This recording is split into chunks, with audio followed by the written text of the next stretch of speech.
Hello, everyone, and welcome back to the Empowered Pros and Ponders podcast. If you're just joining us, my name is Lauren, and I'm joined today by the creator and founder of WeaponUp, Sabina Storberg. Welcome, Sabina. Hi, everybody. Thank you so much, Lauren, for having me. It's a pleasure to be here with you. Yeah, it's a pleasure to have you here. I've been looking forward to this all week. Me too. Uh,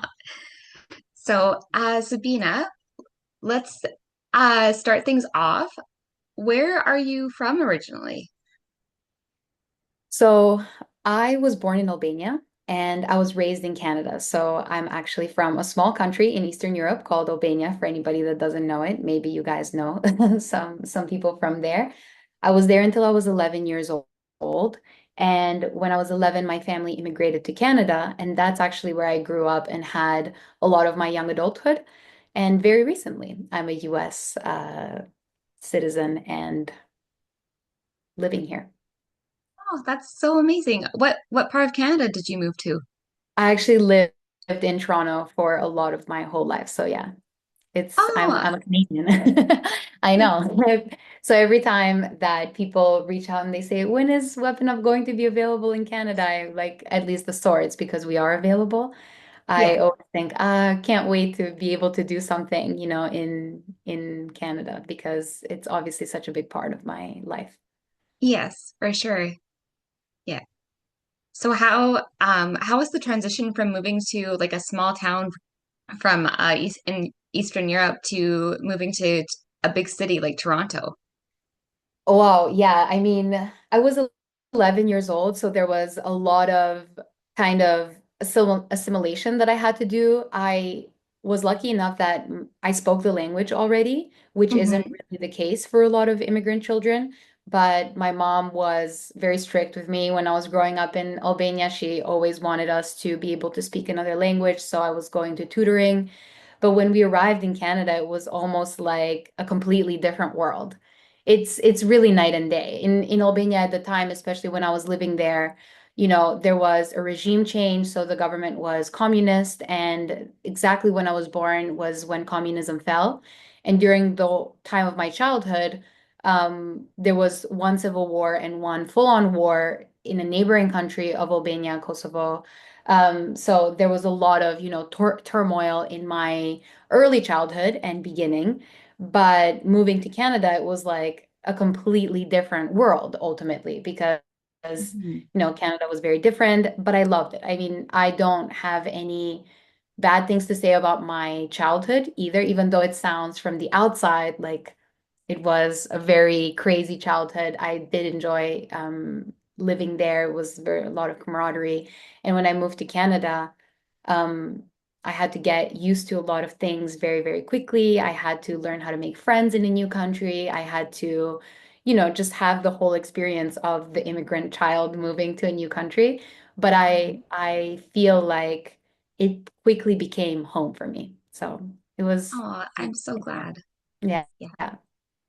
Yeah. Was there something that made it easier for you to make friends? Like coming from a different country? I mean, Toronto itself is super multicultural. Hmm. So it wasn't like I was the only child coming from another country. There was so many around me, not necessarily all coming from Albania, but there was like a lot of Polish people, a lot of Russian, Serbian, different kinds of countries, and we all were in it together in a way. So there was that ease in the fact that even though, you know, we're not necessarily from Canada. The fact that Toronto is so diverse and multicultural just made it super easy to fit in and bring Yeah. part of that culture with you as well. Yeah. Yeah. I can't even imagine like moving from a country in Eastern Europe or anywhere in the world to a country like Canada, like and at 11 years old, like I've lived in Canada my entire life. So yeah, that must You live in Vancouver, right? sorry. You live in Vancouver? No, I live in Quesnel, BC. It's about 8 hours away from Vancouver. Wow. So it's a Yeah. small town? It's a small town. So like you, I have like the small town background. And then when I went to university, um I moved to Prince George for 4 years, which is an hour and a half away from my house because I wanted to like have independence, yes, but I also wanted to be able to come home quickly if something ever happened. Of course, of Yeah, course. yeah. And I actually visited Toronto 2 years ago now. My mom, my sister, and my brother-in-law and I we went to the Eras tour. Oh, that's amazing. How did you love that? Did you like it? I loved it. I've grown up listening to Taylor Swift. Like my sister got me started on her music when I was a teenager, Mhm. and just yeah, just like experiencing that live and like listening to someone that I've like grown up listening to was such a surreal experience. And I actually remember looking over at my sister because I bought the tickets for the concert and she was so excited the day that I got them. She was at work when I got them and I texted her and I was like, guess what? We're going to Taylor Swift. And she went out into the waiting area and she said, my sister just got tickets to the Eras tour. Oh my gosh, that's amazing. Yeah. I'm so glad you did that. I haven't seen her live, but I'm Yeah. sure it was such an incredible experience. It She's an it really absolute icon. was. Yeah. And like the atmosphere too, like there was so much camaraderie and just like so much kindness. Like people were offering to hold stuff for each other so they could take pictures. Mhm. My mom was talking to a security guard when we were making our way back to our hotel after the concert, and he said this is a very different like atmosphere as to what we're used to when we have concerts here or even like sporting events because everyone was so nice and so respectful. So Wow, yeah, it really shows like just how much um of an impact that she's had on people. absolutely. Yeah. And the culture of the fandom that she has. It's Yes, based absolutely. on her values of kindness, community. It's beautiful. It is. Yeah, and we need more stuff. We need more like that. Hmm. Yeah. I agree. Mhm. All right. Are you ready to pivot over to sword training? Of course, Okay. always. All right. When did you first start training with the sword, Sabina? So I first started training with the sword when I was living in China. So at 19 years old, I moved to China to live in a Shaolin Academy. Hmm. So it was there when I was studying Kung Fu that I was first introduced to the sword. So when you practice Shaolin Kung Fu, you practice from the absolute basics, what you call drills and basics, and then you do something called Taolo, which means forms. And your forms can graduate. First, you learn how to do fist forms, and then you can graduate onto different weapons. So after that, I did staff, I did short staff. And once I got to the sword, once I got to the straight sword, for me, it was like, it just like it dropped from the ceiling, like Yeah. and with an aura all around it. And I kind of didn't ever want to practice anything else after I got to the straight sword. It became really a huge part of me, a huge part of the movements with it, the grace that the straight sword represented, the way that you move and flow when you practice the straight sword is very different than staff or spear or even broadsword, especially in Shaolin Kung Fu. So that specific type of movement drew me so deeply within it because of the grace and the confidence that I felt through that practice. And so that was my first initiation into the straight sword. And I think ever since that first moment, I basically never looked back. That was, the weapon for me, if you will. Yeah, for sure. That's amazing that you found like a weapon that like works for you and that you feel comfortable with, while at the same time feeling empowered and graceful. Absolutely. Can you walk us through the different weapons that you just mentioned, like the staff, the broadsword? Um, in what area, like what areas would they be used in? So in Shaolin Kung Fu or different Kung Fu styles, because Kung Fu encompasses lots of different styles within in China. So they have like Northern Shaolin Kung Fu, for example. They have Wudang Tai Chi. Tai Chi also is called Kung Fu. You have Baguazhang, you have Xingyi. There's Wing Chun. So I don't know if you've ever seen any kind of like Ip Man or very like Kung Fu movies at all. That's okay. So if there's a lot of like Kung Fu within itself encompasses a lot of different styles of movement. And I initially went to a school that trained Shaolin Kung Fu, but there was also other masters within that school that trained other styles, which were Wudang Tai Chi, as well as Yang style Tai Chi, Wing Chun, Bagua. And in those other styles, I was specifically working with one master. So I did my Shaolin training, and I was also working with one master who taught me Wudang Tai Chi and Bagua. Um, so within those, within the Kung Fu sphere, you also learn forms. So they're almost like choreographed flows, if you will, that teach Yes. you in little snippets how to get more proficient with that. So there, those forms are meant to be deadly almost, that if you do them consistently always together, you are so good at the basics that you can then pick apart those specific moves and use them in a real fight. Now, Kung Fu and Shaolin Kung Fu and all of these different styles have evolved over the years. This is 1,000 plus years old since they first started. So Mhm. initially they had, military applications, especially the straight sword. Initially it had military applications, and its history is super, super rich across the last 1,000 years in Chinese history. Right now, in the different Kung Fu disciplines, the straight sword and the other weapons that I mentioned are used in these different forms. So if we're looking at the staff, for example, the staff is one of the four main weapons in Chinese Kung Fu, and is Mhm. mainly used by Shaolin masters. The straight sword is mainly used by Wudang, so it's like the symbol of the Wudang Tai Chi sect.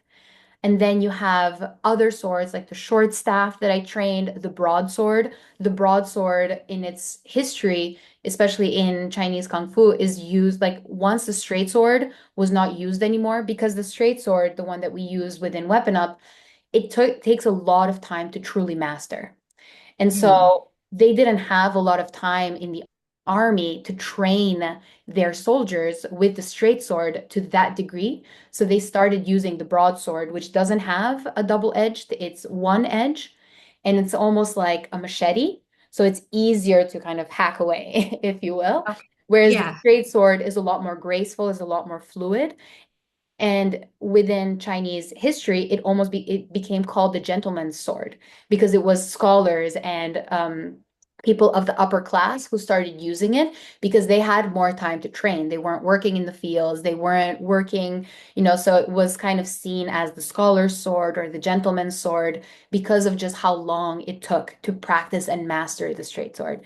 The staff is a symbol of, a lot of power, and that's why it's used in Shaolin. So you'll see a lot of Shaolin monks using the staff a lot. Mhm. And in a lot of the fantasy novels and fantasy books, they use the staff as well. Um, Yes. and the short staff, and I train the spear quite a lot as well. In this one is not necessarily one of the main weapons, I don't believe, but it's one that you can definitely train when you study Shaolin Kung Fu or Kung Fu in general. Yeah. Wow. I didn't realize there were so many different like forms of kung fu. Like I knew about like the different kinds of weapons a little Mhm. bit, but I don't have the extent of knowledge that you do. How was it moving from Toronto to China at 19 years old? Like you've pretty much become a world traveler at this point. Yeah, no, I'm very grateful for the experiences that I've been able to have in my life, especially being able to see so much of the world at such a young age. I think that opened my eyes up to a lot of different ways of living, which then Mhm. allowed me to incorporate that in my own way of living because it was so staggered. I could never really say, I'm 100% Albanian or I'm 100% Canadian. And then I spent so much time in China, and that became a big part of me because it was years that I spent training in China. And so moving there, I think was you know, difficult in the beginning, but Hmm.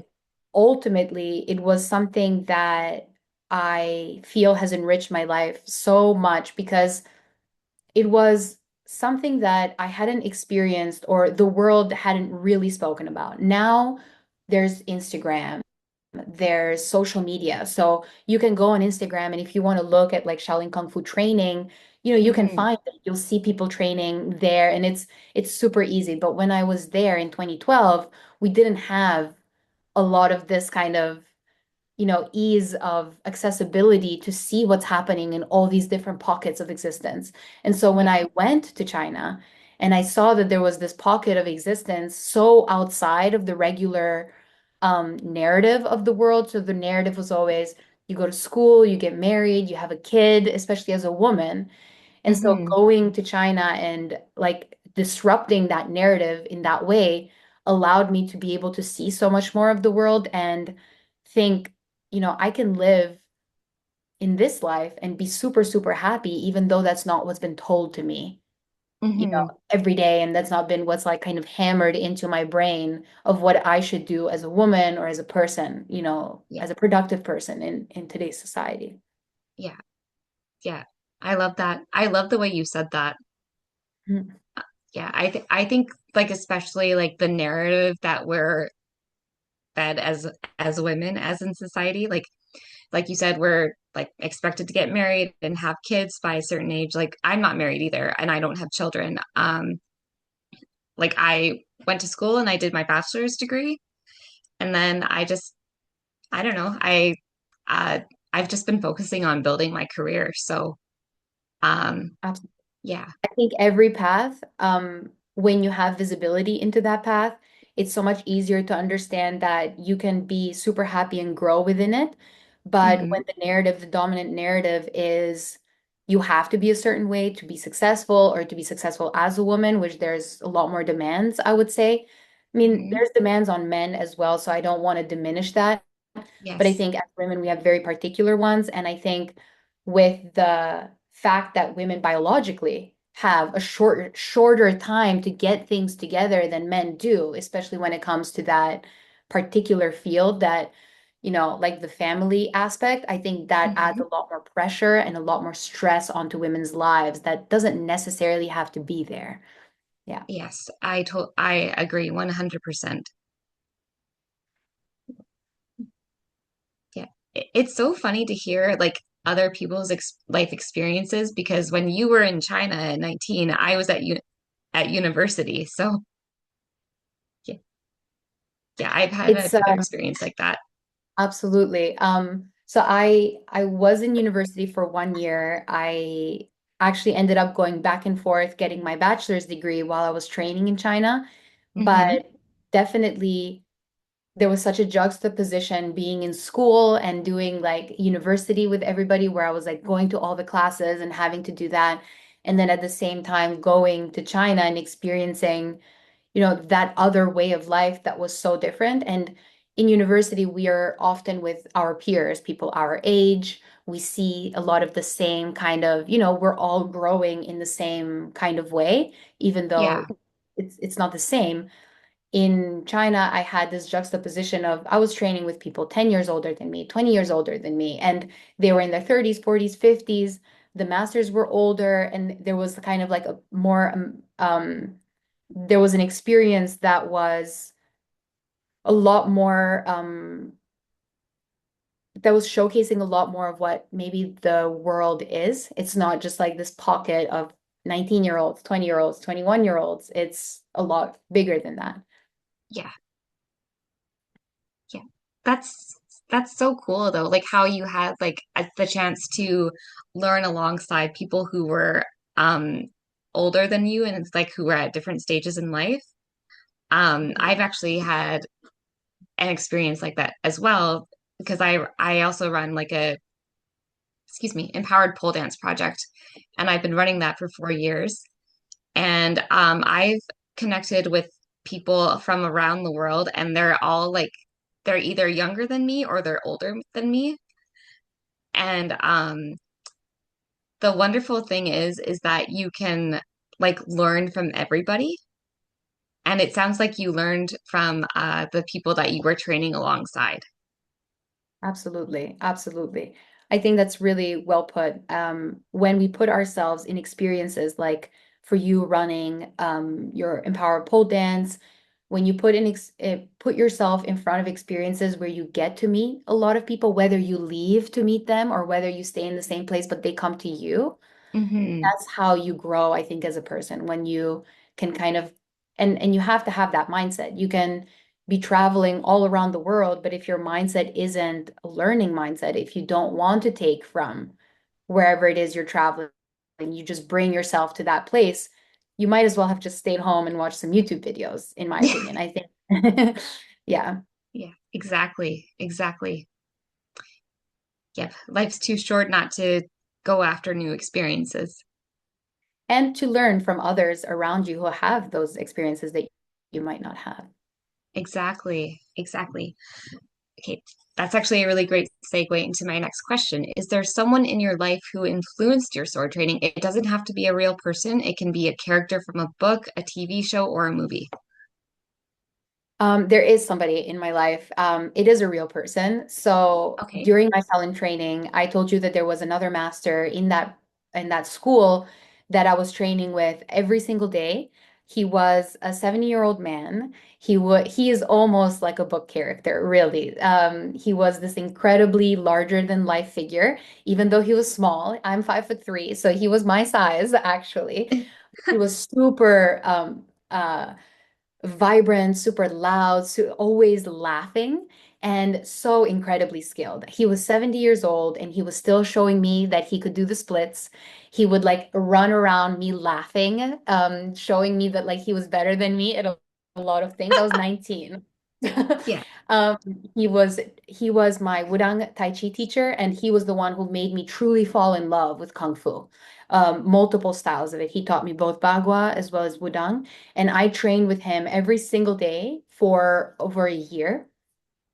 And practicing with him and just the way that he experienced life. And I just saw, this 70-year-old man be this vibrant, this full of life, this funny. He would like hit Hmm. me in joking ways and call me like lazy. So he was very old school, kind of like, and but we shared such a good repertoire with one another. I don't speak Chinese. At that time, I was speaking very basic Chinese, Hmm. and he didn't speak English. So we would just communicate using like our hands and feet. So he would, show me the moves, teach me how to do the class and the forms, and then like laugh at me when I was bad or like when I couldn't get it, and just like be really, his energy and his the way of his teaching and the way that he was really taught me so much. And he was the one who first introduced me to the straight sword. So I learned straight sword through him, through Wudang Hmm. Tai Chi first, and then I entered the straight sword in other martial arts disciplines like the Shaolin straight sword. I also learned that, but he was the first one to teach me. And through him, I learned multiple styles of the straight sword, and I learned Bagua as well. I learned so much, and I think just even now I can just picture him in front of my face, just laughing and just being this really incredible teacher, Yeah. um, small yet large, and just super Yeah. funny. And one of his favorite things to do was we would have spears that we would train with. He would put the Hmm. spear at the tip of his throat. He would put the spear on the ground, and then he would bend the spear with his throat and show me like, and then he would take it away and he'd start laughing and be like, ah, that's so funny. And I was like, what are you doing? You're crazy. And he was so strong and so Yeah. capable. And just the juxtaposition of him being, you know, like so graceful and funny, but at the same time, like he would just show me like really crazy things that he could accomplish, like splits and like spear bending with his throat. I just like I have so much reverence and adoration for him, definitely. His name was Master Wu, or Wu Hmm. Shifu, that's what we called him. Yeah. Yeah.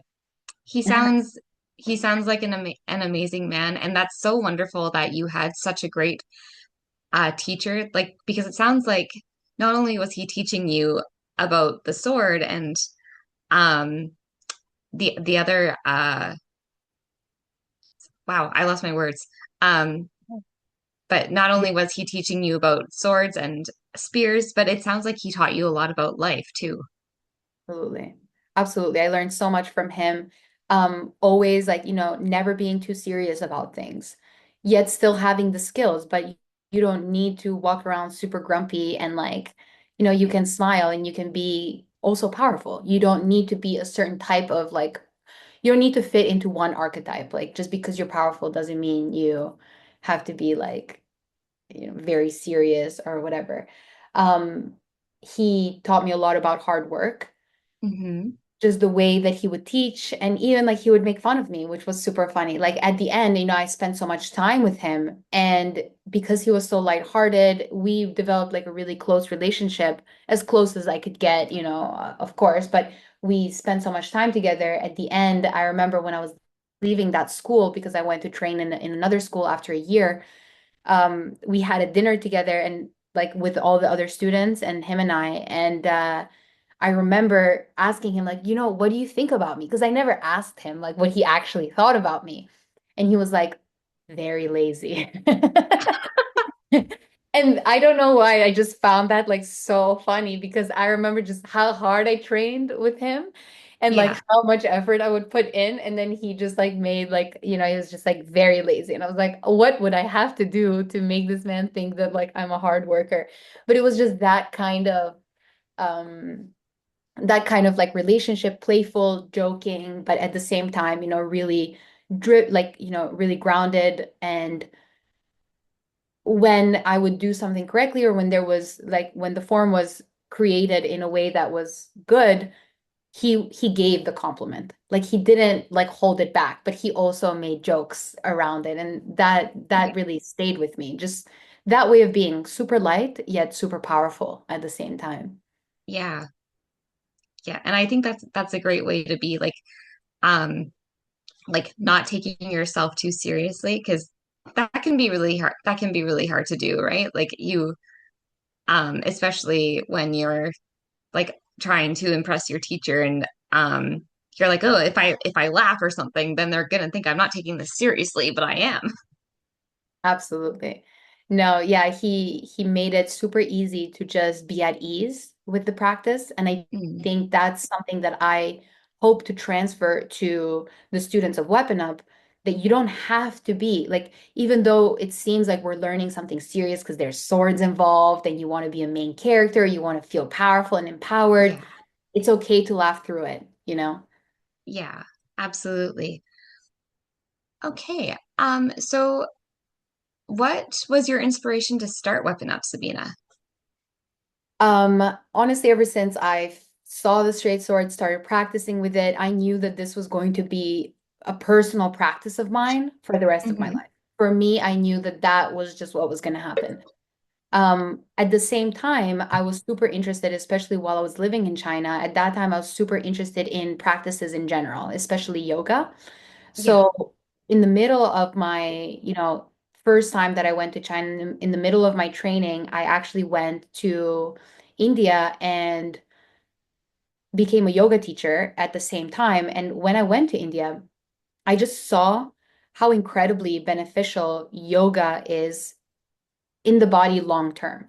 So Yes. the different Shaolin masters that I was training under, not including Wu Shifu, the man that I was telling you about, they were all Hmm. younger and they all had like external injuries, in their bodies because of Yeah. how intense Shaolin training is. And I'm not talking about Tai Chi now, I'm talking about a different kind of Kung Fu. It's not something that you can sustain for long periods of time. It's not something that you can do in a very serious way past your 30s, 40s, 50s. When I went to India and I saw that women in their 40s, 50s, 60s were practicing yoga at advanced levels, I Yeah. was really impressed by that because I thought, you know, you just everything is in your youth and you're done basically once you get 30. And now I'm over 30. Back in the Yeah. day, I thought that was old.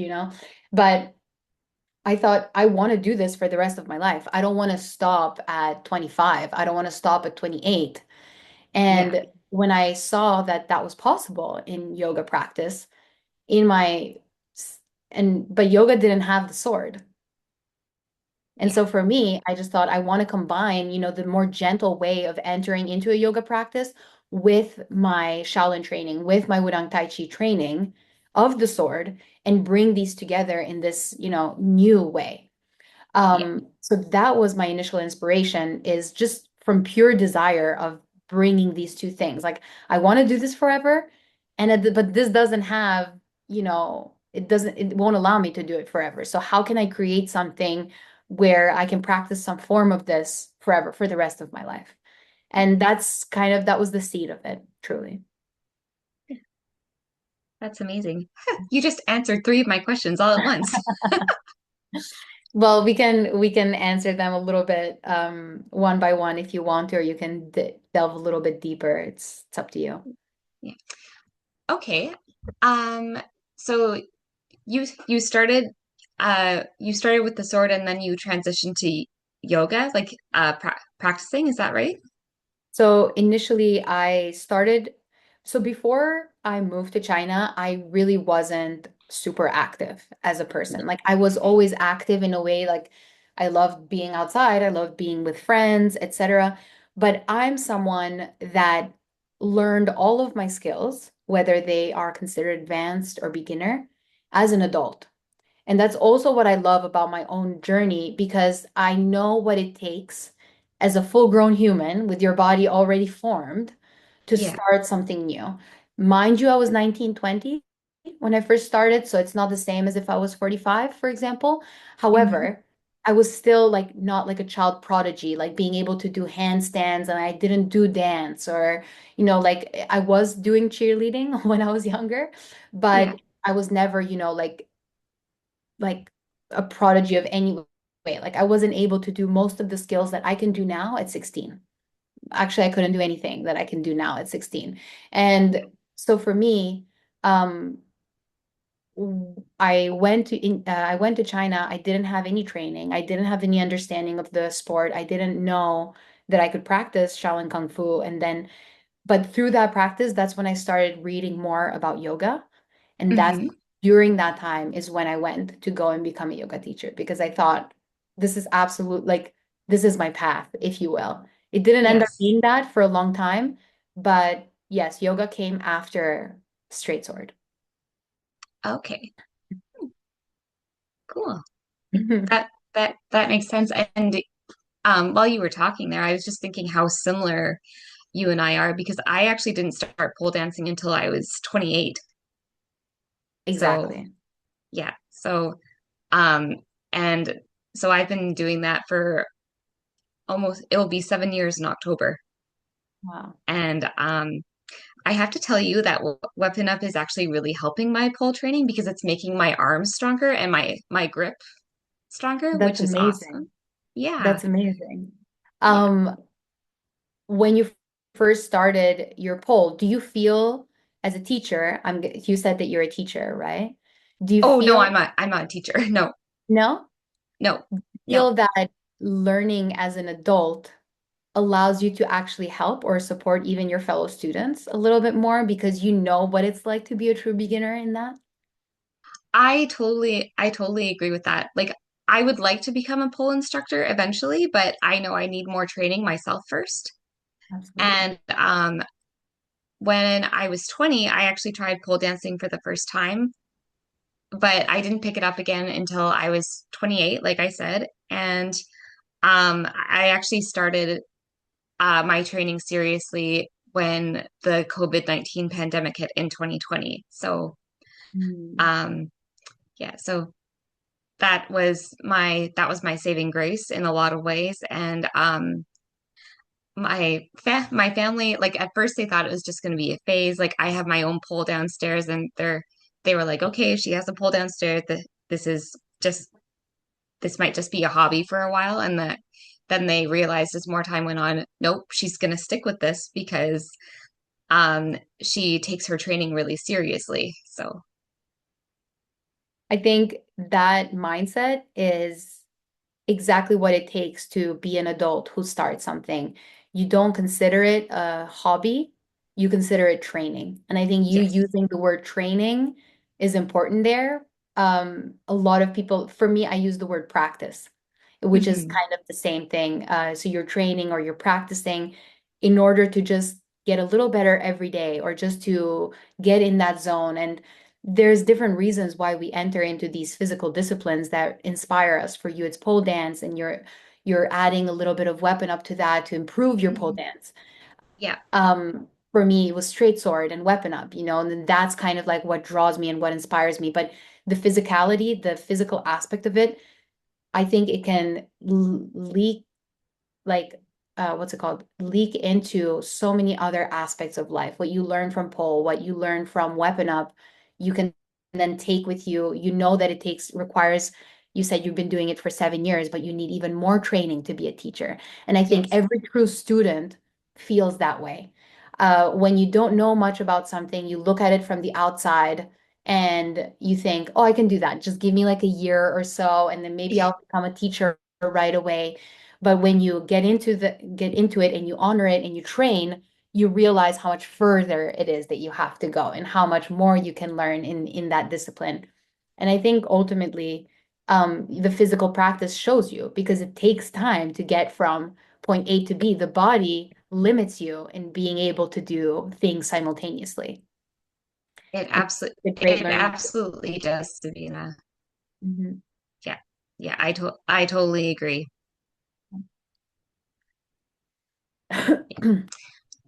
Okay. So with that said, I love my pole dance community. Tell me about the Weapon Up community that's started since you founded the Weapon Up. So we launched in 2024, May 2024. It's been an incredible journey because was training Weapon Up in silence and by myself for about 10, 12 years before we launched. And Hmm. it was really, really scary because over the years, because I've had such fundamental training, I learned traditional Kung Fu in China, I learned traditional yoga in India. It was very, very traditional the way that I learned. So fusing the two traditional practices together, it took a lot of even internally, it felt wrong sometimes because it's like, should I take these like, time-honored disciplines and bring them together in such a way? Like, is this blasphemy? And then so I was struggling internally for many years, but my practice was always weapon up. I never just practiced yogas purely or kung fu purely. Like I was mixing them together. That was my personal practice, and that's what I loved doing. And that shifted from year to year. There was some years that I paused like quite a bit. Like it was about 2 years that I paused because I was doing my regular people job, but always almost every single day over the last like before Weapon Up launched in 2024, I was practicing some aspect of it. And it was always my dream Hmm. to launch it. And I always put it in the back burner because I was too nervous. I was too scared about what was going to be the reception of this thing that like I was harboring in secret and practicing in secret. And, no one even knew. I was working for the United Nations for about 9 years before I launched Weapon Up. And none of my colleagues knew that I had even gone to China, that I even did this in my personal time because I just didn't want to be seen as strange or different or weird. Like, what are you doing with this sword? Or just so when we launched Weapon Up in 2024, I launched it with my co-founder and husband. He wasn't my husband at the time, but we launched it together in 2024, and that the community started growing. We started on Instagram with 70 followers in 2024, and right now across socials we have over 500,000. So it's just 2 years later, we have over 500,000 followers on social. Our in-person studio and our communities has grown. Thousands of women have tried Weapon Up, and it's just been I could have never predicted such a reception because it took so Yeah. long to get Yeah. this going, and I was so nervous about it that I just thought everyone is going to shun me, then they're going to think I'm weird, and it's going to be just something that people don't take seriously. And even though I was speaking about being lighthearted earlier, I do take Weapon Up very seriously. And it's such a huge part of me that, Hmm. I didn't want to put something out there to be ridiculed. Like it would hurt me personally. It felt Yeah. like I was putting a piece of my soul out there. And Yeah.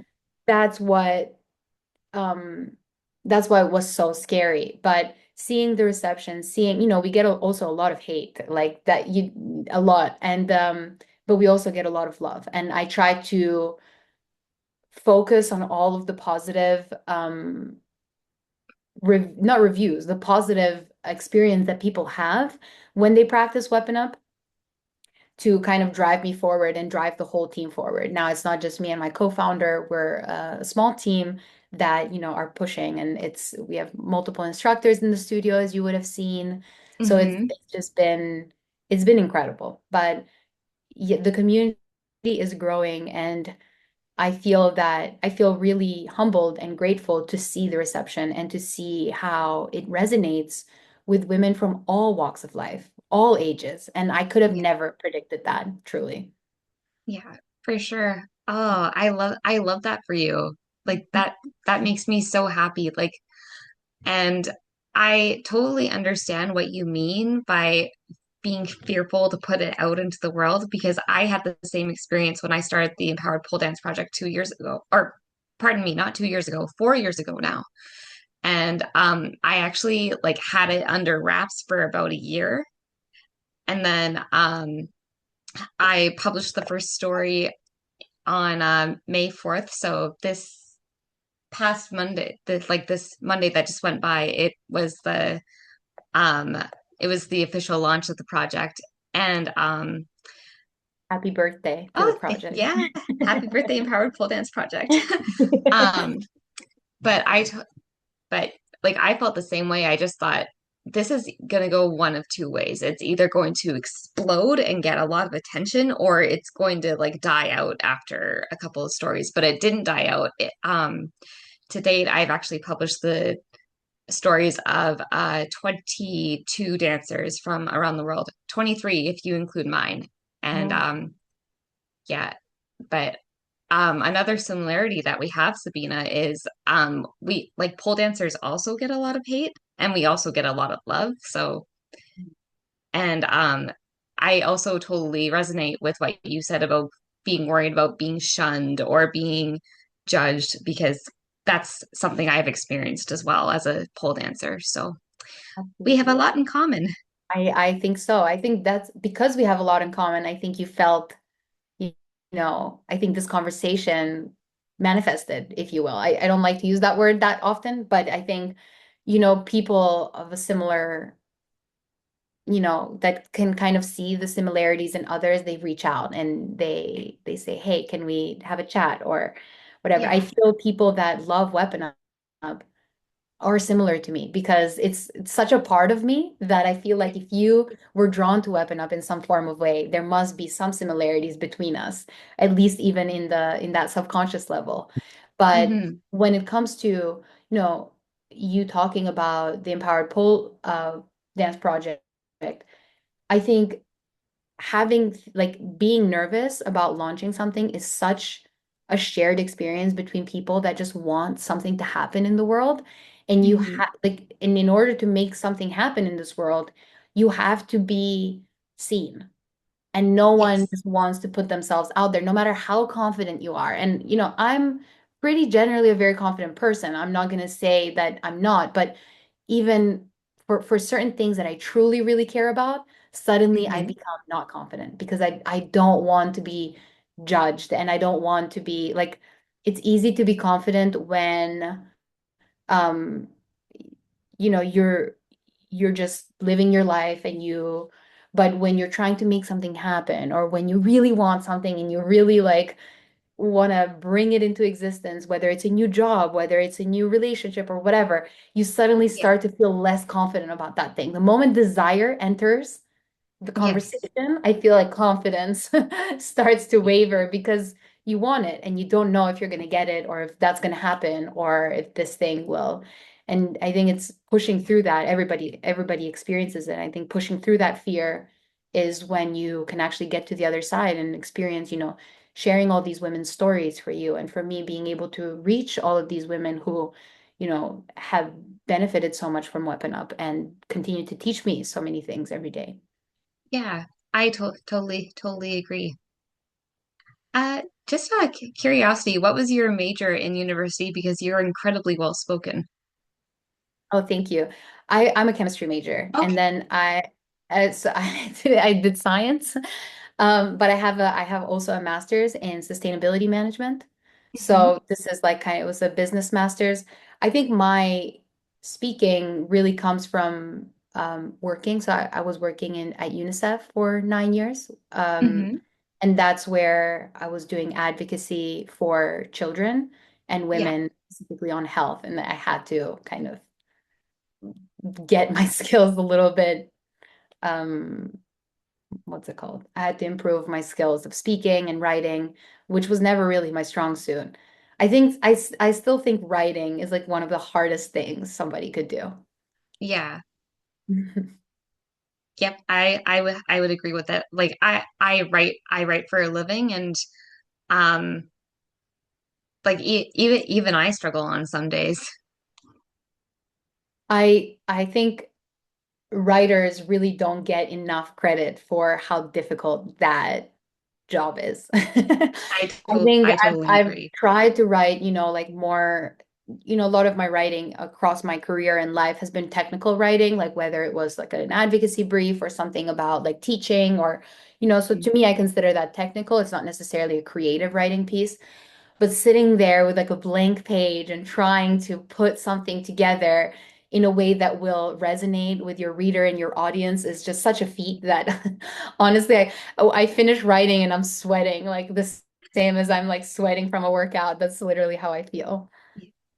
Yeah. Have you ever tried just like write writing like whatever comes to mind? That's how I do it usually. Yeah, Yeah. it has to be stream of consciousness or else I'm gonna sit there Yeah. for 5 years and never do it. Yeah.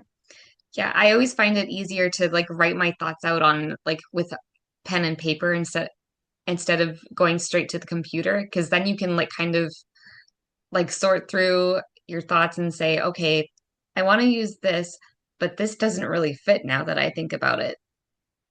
Exactly. Yeah. Exactly. It's a good way after first just get your first draft and then edit through whenever. Yeah. Yeah. And I do that all the time. Like I will go back and like read through something that I've written, and I'm just like, why did I write it that way? Like the first time. And so then I'll go through like maybe two or three rounds of editing until it's finally where I want it. Absolutely. Absolutely. And going back to the idea that if your physical body needs training, why wouldn't your intellectual pursuits be the same? Why do you Yes. expect your first draft to be the good one if you're going to practice something the first time you try something? You're not going to be a perfect at it. Maybe the 10th time it'll be better, 100th time. And I mean, if you pursue a career as a writer or any other type of profession, of course, you're going to have your years of experience. So you're not sitting down at the table with a blank page for the first time every time. But you Mhm. can't expect your first attempt at something, especially a new story or a new whatever, to be the best one. You have to go back. And I think the mindset of practice can be brought into so many other aspects of our life Mhm. beyond just physical practices. Like if for me, I've taken so much of what I've learned from practicing WeaponUp and the different disciplines that I've trained over the Mhm. years, and I just can correlate that to my life experiences. Like, why do I expect my business to run smoothly the first time? Like I wasn't an entrepreneur before. Why would I know how to do this? And we Yeah. compare ourselves to people who have been doing things for forever. And like we expect our first time to be as good as their probably 10,000th time. We don't know. Yeah. Absolutely. Absolutely, for sure. Yeah. So, continuing the writing line of thought, I've seen in the online studio that there are a lot of classes motivated by the romantasy genre, so I want to pivot the conversation to those briefly, if that's okay with you. What's your favorite romantasy trope and why? So I've had a lot of fun with romantasy, and I'm going to explain to you why I've had a lot of fun with romantasy. When I launched Weapon Up, so this was in May 2024, I had read romantasy novels beforehand. I had read, I used to be a big reader of young adult. Like Twilight was my thing before Twilight was even became a movie, so I was like a very ferocious reader as a child and as a young person. And I think young adult literature leads women, I think, to loving romantasy and but I had stepped away from reading, especially that genre, um, for some time, I would say. And when I launched Weapon Up, I didn't know anything about book talk. I did not know that like romantasy was such a big deal. And I Yeah, feel like the algorithm gods basically just shared Weapon Up to women who read romantasy. yeah, And I feel like I was adopted into the romantasy community. So just this is like the fun that I've had with romantasy. And when we first launched, a lot like I launched with the mindset that this is, you know, a fusion of vinyasa with the Kung Fu sword. I wanted to go really deeply into the traditional aspects of the practice. And then it was all of these women who are like, I want to train like Nesta and like teach me how to do this and that. And yeah, I started to see how much empowerment there was in that community. And yeah, while we maintain that Weapon Up is not necessarily like a romantasy workout or whatever, um, we we brought in the romantasy series or the FMC series just so that women could feel like they're training, like their yes, main character. But the goal of Weapon Up is to really bring this practice forward and give you a lot more than just a class to train like this person or that person. Now, what my favorite romantasy series is that what you were asking? Sorry, I uh, think I. no, that's totally fine. I asked what your favorite romantic trope is, but I would also love Oh, to my hear your favorite romantasy romantic trope. So my romantasy trope, series. I didn't know what tropes were. That's where I wanted to go. I didn't know what tropes were, and I started learning about tropes afterwards. And I thought my favorite one has to be Stabby FMC because of the sword and just the strikes and the stabs, etc. So I think that one has to be my favorite one because it's so fitting for my journey. Absolutely. Yeah. Yeah. And what's your favorite romantic series, Sabina? Oh, so my romantasy series, I've read quite a few of them at this point. I didn't even know that they were considered romantasy when I read them, but right now I'm reading the Akotar series and I've started the Throne of Glass, of course, because everyone said you have to read Throne of Glass, you have a sword, etc. So I've started Yeah. it and I'm in the pre-book. So I'm reading the Assassin's Keep, I think it's called. The Assassin's Blade? That's it, the Assassin's Blade. I'm so sorry. I'm not No. reading um at the moment because right now I'm in New York ready for our tour. So it's just been super, super crazy. But Yes. I haven't even finished all of Akatar. I'm still on the fifth book. But I decided to start with the Assassin's Blade because everyone kept saying you must read this. Yeah. This is absolutely the best.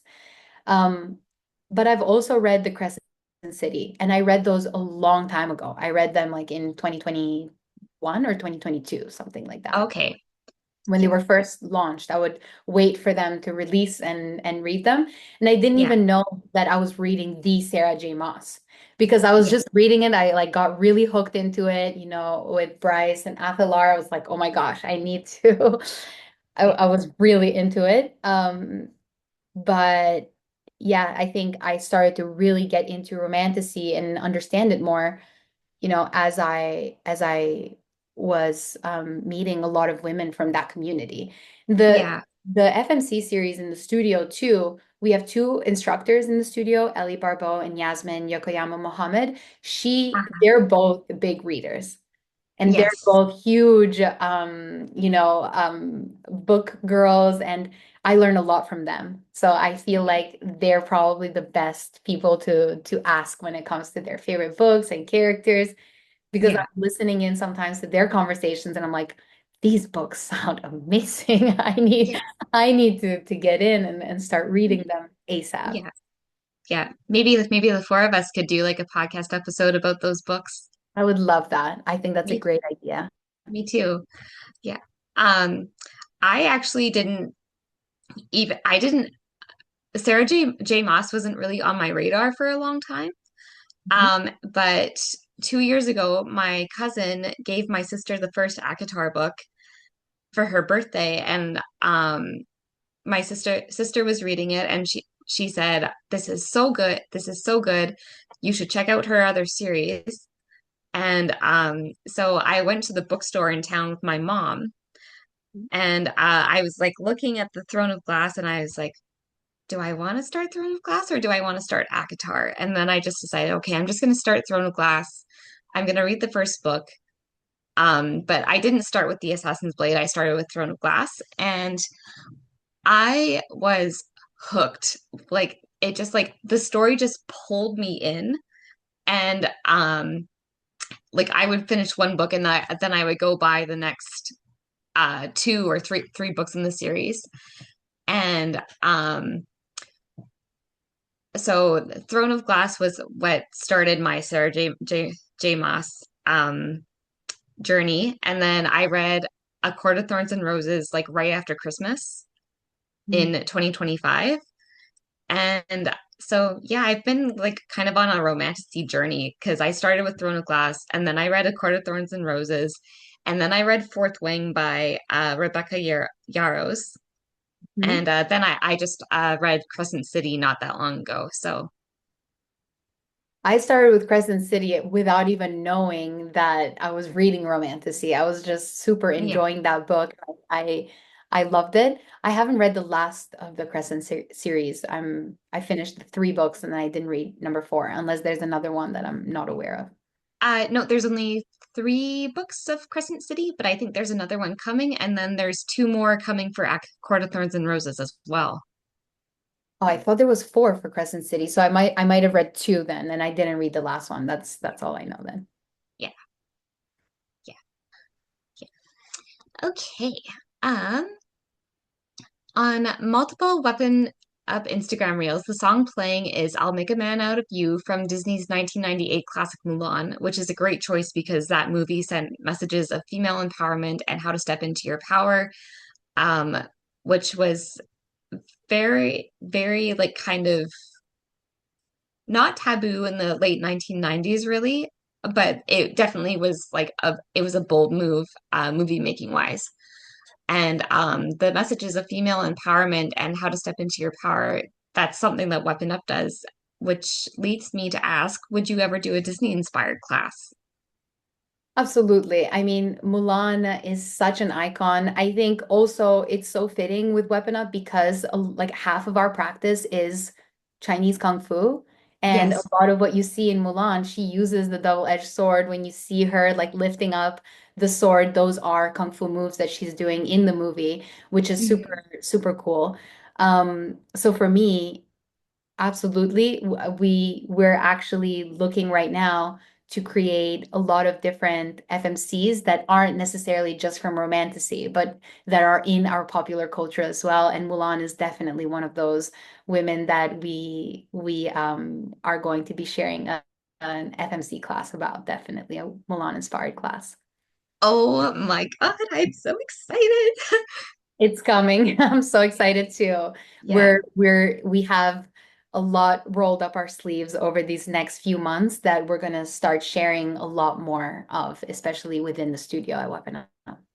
Oh, that's amazing. And Mulan's my favorite Disney princess too.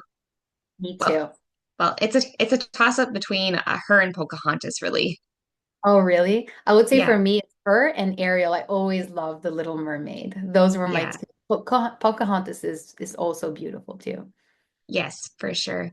Yeah. When I was a kid, my favorite princess was Cinderella, and to a certain extent, she still is because she remains kind, like even when things are really, really bad. And I think that's so, so important. Like that's such an important message to share. But um, Mulan and Pocahontas, like it's a tie between the two of them because they're both boundary pushers, and they're both kind of in like these traditional societies, really. And they Mm, like push they push against the boundaries, and they say, no, no, women can do everything that men can do just as good. Mhm. And I love that your favorite princess is, well, it's you said it's between Mulan and Ariel, right? Yeah. Yeah. Can you tell me what you love so much about Ariel? I just love the sea, honestly. I like it's not that I feel like it's not that deep, but she's also, I mean, all the Disney princesses kind of push outside the boundary, exactly what you were saying. With Ariel, she wanted that freedom. She wanted to, pursue her life on land and on water. And but for me, honestly, Ariel was just I've always been a huge fan of water and like I love just swimming and being in water. And so when I was a child and I would watch Ariel, it was just my dream to be a mermaid and be able to swim underwater and see. But when I Yeah. watched Mulan, I was just incredible. Like I was in love with I used to know like all of the lyrics to every single song of Mulan. Like it's just singing it at the top of my lungs just Yeah. because I felt exactly like you said with Mulan that she's part of this traditional society, but there's so much more within her that society Hmm. doesn't allow her to do. And I Yes. think going back to the conversation that we were having earlier, like there's a narrative that women should Yeah. be following. There's also a narrative for men too. So I'm not, but I can only speak to women because I'm a woman. So I'm just going to Yes. that.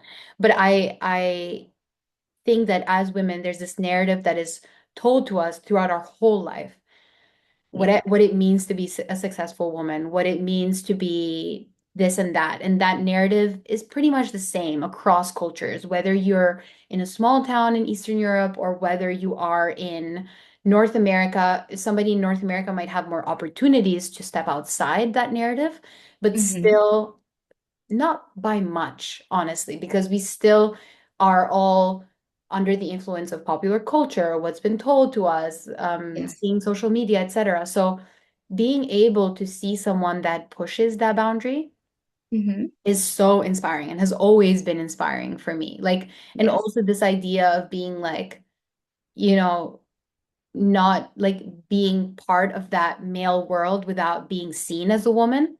Because that's Hmm. also like a small fantasy I think that a lot of women might have is just like to experience what it's like to be a guy without being a woman. Do you know what I mean? Just to see I what do. that is, because there's like Yes. this sense of freedom that we think men have. And I think Mulan kind of shows that she's like a soldier with them, even though she's scared and doesn't want to Hmm. show herself as a man. They start accepting her. And Hmm. then finally, when they see she's a woman, they kind of understand that, hey, she's not so different from us. We're Yeah. actually we're the same. Like just because she's a woman doesn't mean that she wasn't that she's like any less. And I Yeah. think, yeah, I think there's a lot to be said about the narrative that women are actually less than in a lot Hmm. of cultures. Even Yeah. cultures today, women are considered less than. And there's almost like a mini fantasy with Mulan where for a moment you step into not being less than. You are just Hmm. one of the guys. And Yeah. then, but you're still a woman, which is just really powerful. Yeah. Yeah. And she saves the whole army. Absolutely. She's obviously the best one. And Yeah. that's the best part about it is just she's just so capable and incredible. And those qualities that she has are ultimately female, but that's what gets her accepted in the pack. And that's what makes Yeah. her the most powerful of them all. Yeah. Yeah. So would that make Mulan your favorite Disney movie then? Absolutely. I think definitely it's my favorite Disney movie. I know Mulan way more now, especially even as an adult. I will throw Mulan on and like that's like, comfort movies and comfort food. That's one of Yes. my comfort movies, definitely. Yeah. Yeah, mine too. And that's also my favorite movie. Did you see the 2020 version of Mulan, like the I live did action? not yet. I have not seen it. I really Oh, should. you really should. My parents and I actually watched it together a couple of weeks ago because I said to my mom, um, they're doing like a lot of the similar sword movements that I'm learning. So I want to watch the movie to see how they're doing it. So the three of us are sitting in the living room watching the movie. Like we've all seen it before, but my parents were happy to watch it with me again. And she Mulan starts like doing sword movements, and my parents look at me, and my mom goes, "So can you do that?" And I said, "Not as well as she can, because I keep hitting myself in the face, or I keep dropping my sword. Like I'm using a lightsaber right now, Okay. like you suggested, but I'm Mhm. hoping to like graduate to a sword by like maybe in a couple weeks." Oh, that's amazing. Yeah. I think a lot of the movies I have to watch the live action because I think it'll be really fun even for our Mulan inspired flow. I think we can learn a lot from the that movie probably. But a lot of what Mulan does in the Disney as well as I'm sure in the live action, you're gonna see a lot of those basics probably. And you can do that, I'm sure, if you practice a little bit longer. I have full faith in you. Oh, thank you. Yeah. Yeah, it's like you say in class, it's practice makes progress, right? Not practice makes perfect, practice makes progress. Exactly. That's one of the lessons that I learned from that master that I was talking about. And then also another thing that he taught me that I don't really talk about that much, but I will start speaking a little bit more to it. So it's practice makes progress as and perfect practice makes perfect. And what I mean Hmm. by perfect practice makes perfect is usually when we practice, sometimes we might be a little bit like aimless wandering. We're thinking about something else. With Weapon Up, it's hard to think about other things because you're so focused on trying to get, your move Yeah. down. But we tend to get lazy during practice sometimes. And I think Yeah. if you truly want perfect, which I don't believe exists, and I think using the word perfect, I don't love ultimately, but if you truly Yeah. want like this desired outcome, you have to practice intentionally and perfectly every time to make this ultimate perfect form or like ultimate Yeah. perfect. So that's why I usually use practice makes progress because I think it's so much more achievable and so much more fun to think about because Yeah. progress is it's always a journey, whereas perfect it implies an end. You've Hmm. achieved perfection. Like that's not the case ever. Like even Yeah. if you are one of the most skilled people on the planet at that thing, if we speak to that person, they will say they're not perfect. So Yes. it's like I think progress is such an easier and more achievable way to continue your training or your practice than trying to get to this end goal that doesn't exist. Yeah, absolutely. I totally agree with you. It's like um if you're seeking for like if you're looking for perfection, there's nothing left to learn, right? Like if you keep just practicing and progressing, you'll have a solid understanding of the movements, but you'll also be like, okay, I know how to do this. And there are some days when I do this really well. And then there are other days when I completely tank it. So how can I get better? Exactly. And it's not a big deal. It's really not Yes. a big deal. Whichever day you're at right now, maybe on those good days, you're like, okay, I'm gonna do a little bit more because you're feeling, and then on the days where it's like an off day, you're like, okay, you know what? Let's call it today, but Yeah. we'll come back to it tomorrow and it'll be a good day. And, Yeah. a long time ago, I did an experiment with myself. I did a challenge with Bikram yoga. I don't know if you've ever done Bikram. So No. it's hot yoga. It's basically who started the idea of hot yoga. It's Okay. a man called Bikram.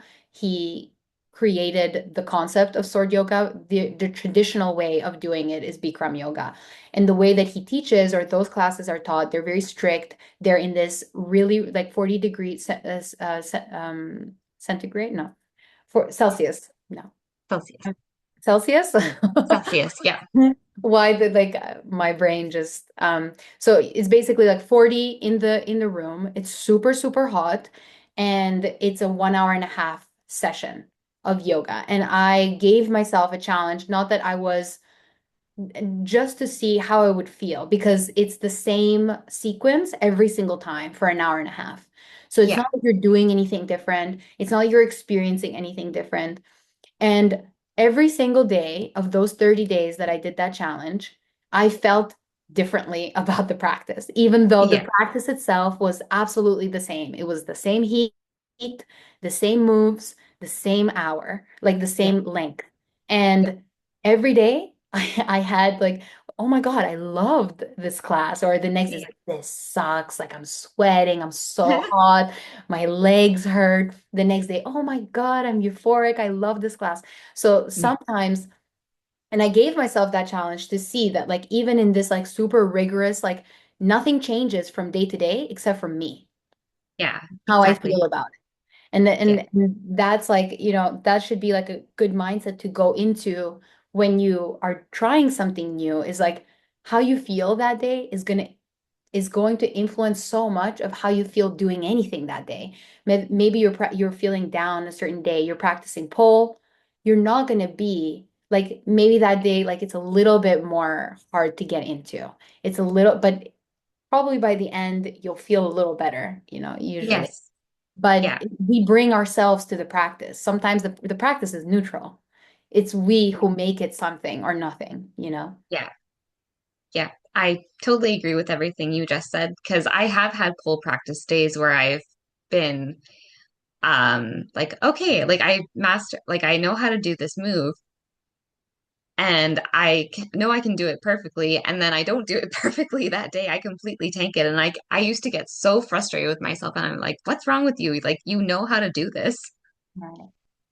It's But and that's the beautiful thing about doing the same thing a lot. A lot hmm of people don't want to do the same thing every time because like this is boring. I don't want to practice the same thing. I want to get like to the next level, which is fine. hmm But it's those same things every single day that's going to lead you to easier like experiences later on. It's doing that repetitive, boring thing that is going to lead you to get to that fun, cool thing that looks very good, you know? yes. Yes, exactly. I just want to pivot back uh Absolutely. to the hot yoga. So you were basically signing up to be a baked like a human casserole for how many ever days? Exactly. So I did it for 31 days. I did it for a full month and I really committed because I said I want to experience this challenge. I'm not personally a huge Bikram yoga fan, hmm but I did want to experience that traditional teaching in that way. And it led me to learning a lot about myself. And I think being a human casserole is really interesting because I knew, like, okay, so I'm a pot roast today and I'm just gonna push through it.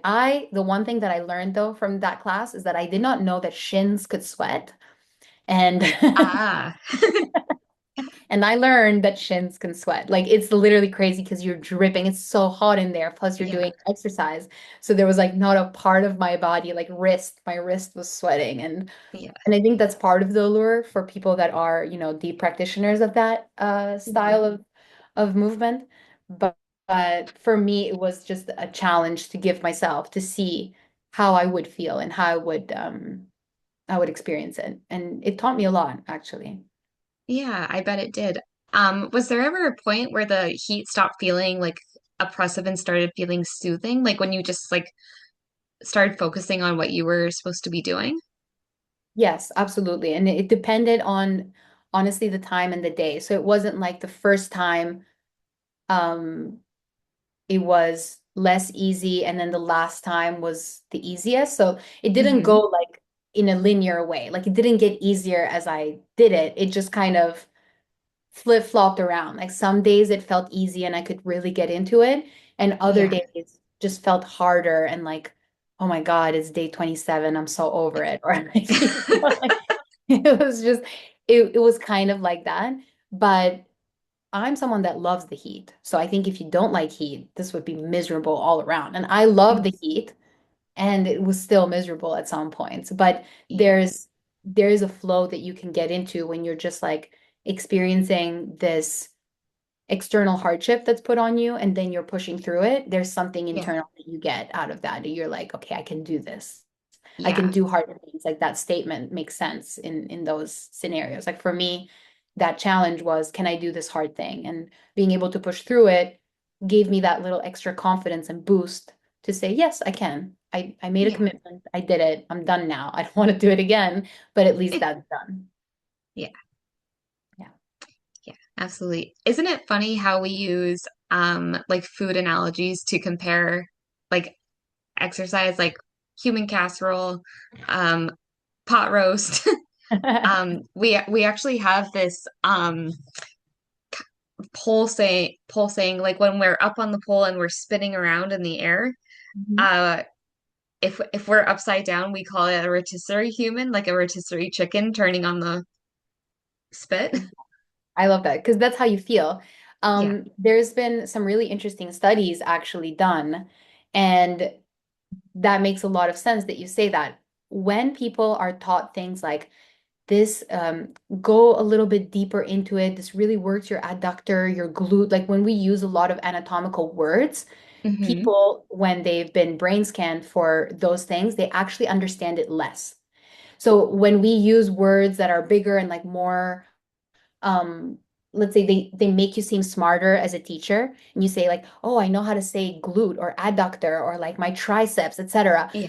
People don't think of the world in that way. But if you say No. things like, let's get into a rotisserie chicken, they know exactly what a rotisserie chicken looks like. They're going to go and start spinning around like a rotisserie chicken. Is going to be easier to get into that statement because we don't think of the world like, okay, now hook your right knee in your, now you're going to really squeeze your glute and you're going to like bring, like, you're going to have to think about like, where's my glute? What's my right knee doing? But if you like bring those ways of explaining in a way that like makes sense for somebody and you just put the picture directly in their head of exactly what they should be doing, Hmm. it it allows them to learn it a lot faster. And there's actually been studies that prove that, which is super interesting. And that's why I'm somebody that's like very wary of wanting to seem smarter just to like explain a class. But like if my student isn't getting it because they haven't thought about a Yeah. glute or a tricep in their like day-to-day life, then just say things like, I like to explain the overhead flower as a pizza.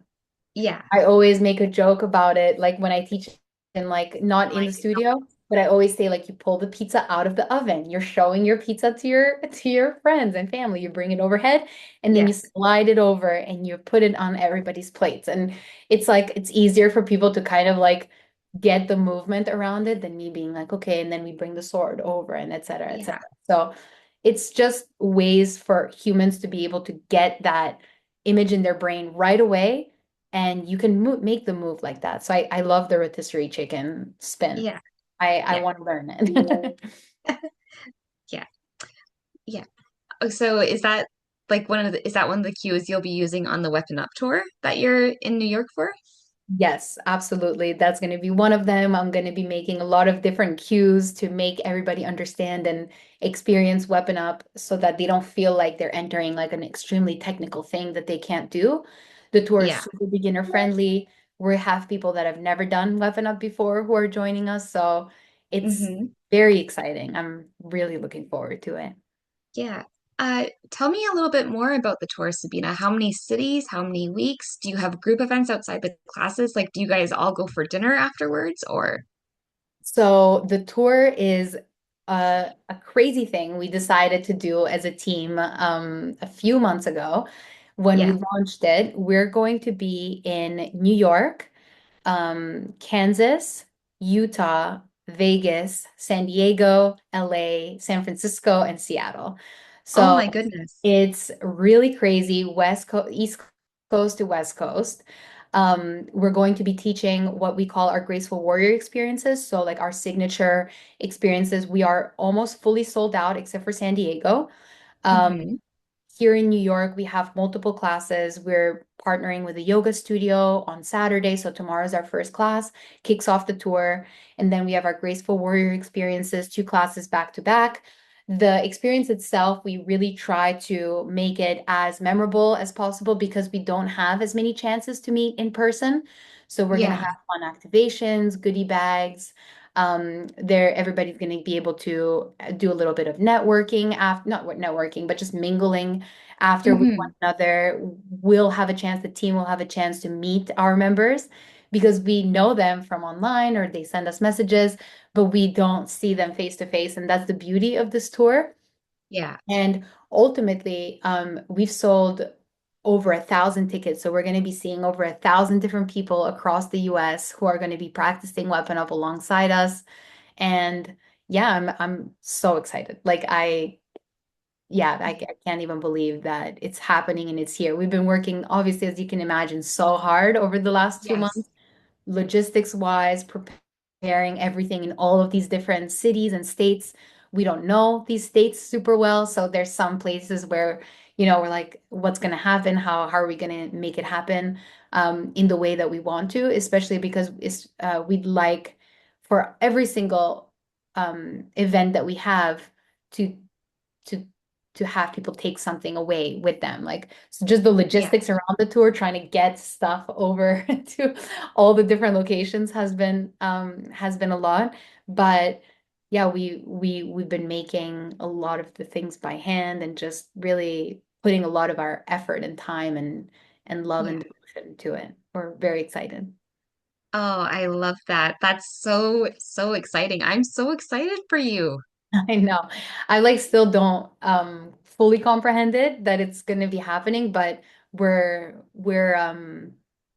yeah, we're when I say we, it's just the team. So because right now I feel like Weapon Up is so much more than me. So Hmm. we're all just like on edge to get to that first class and second one and just like get the tour rolling. Yeah. Yeah.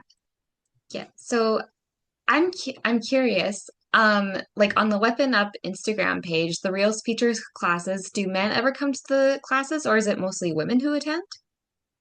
So our community is 98% women. Okay. So even in our classes, you'll have like one or two men, but Yeah. it's really mostly women.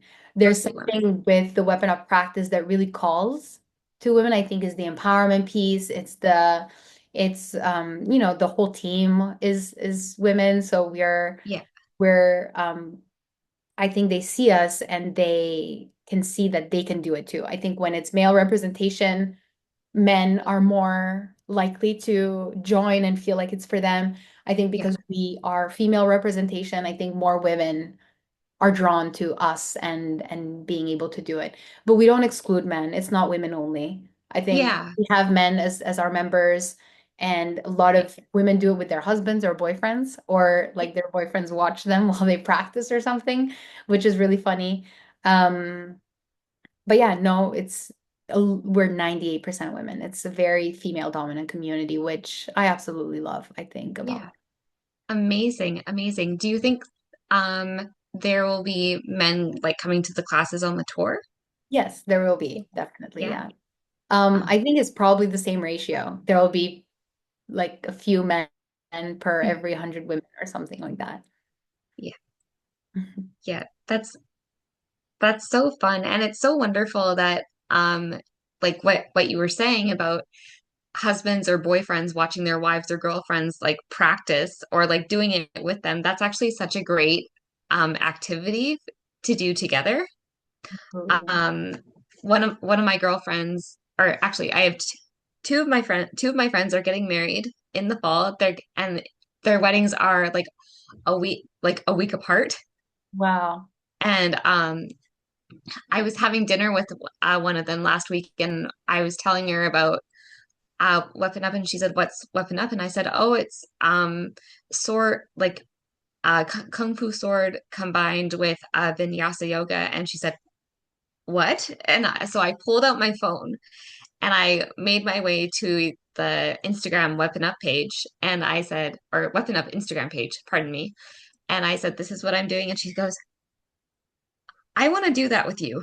Like I want to come over and I want to like do the sword classes." And I was like, "Sure, go get a I'm lightsaber from Walmart." That's perfect. I think people doing it together is also such an incredible thing because right now as we're fully online, I want to be able to give people the experience of doing it at home. Yeah, But if you want to get that feeling of like doing it with your friends, like why not? Like just come over yeah, and practice together. That there's a fun experience that you can have with that, whether it's a friend, a sibling, a parent. There's like mother-daughter duos that are doing it, which is yeah. really fun. So I absolutely love that.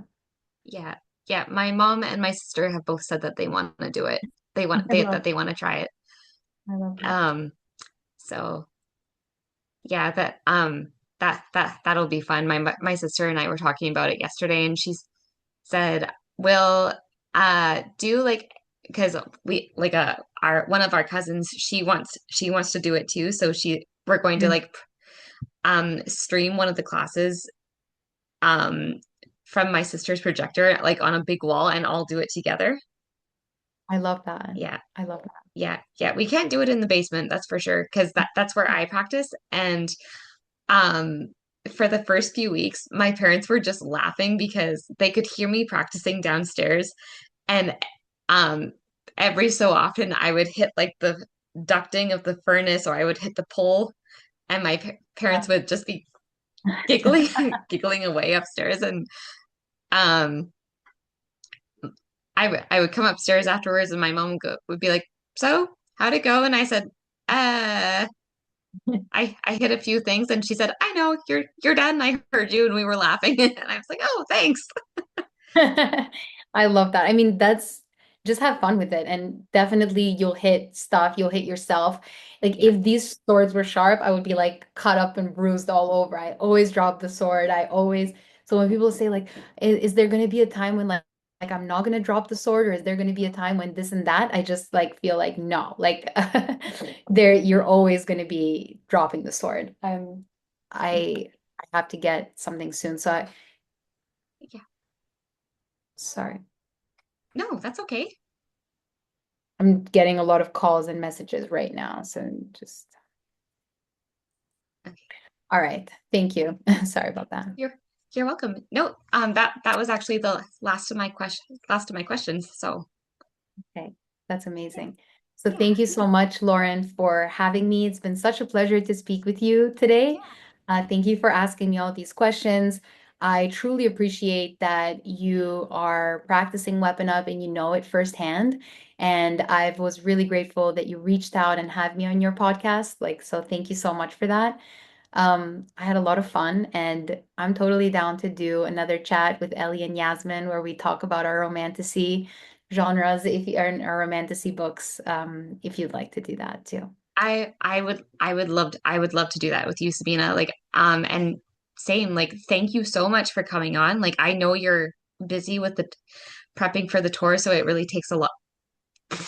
It really means a lot that you took the time out of your busy schedule to come on and chat with me about Weapon Up. And like, I had such a great time chatting with you. Like, our conversation was so much fun and it was so authentic too. Like I loved it. That's what I'm looking for when I interview podcast guests. That's amazing. Thank you. And I'll talk to you soon, I'm sure. Yes, So for thanks sure. again. Bye, Lauren. Bye, Sabina. Take care. You too.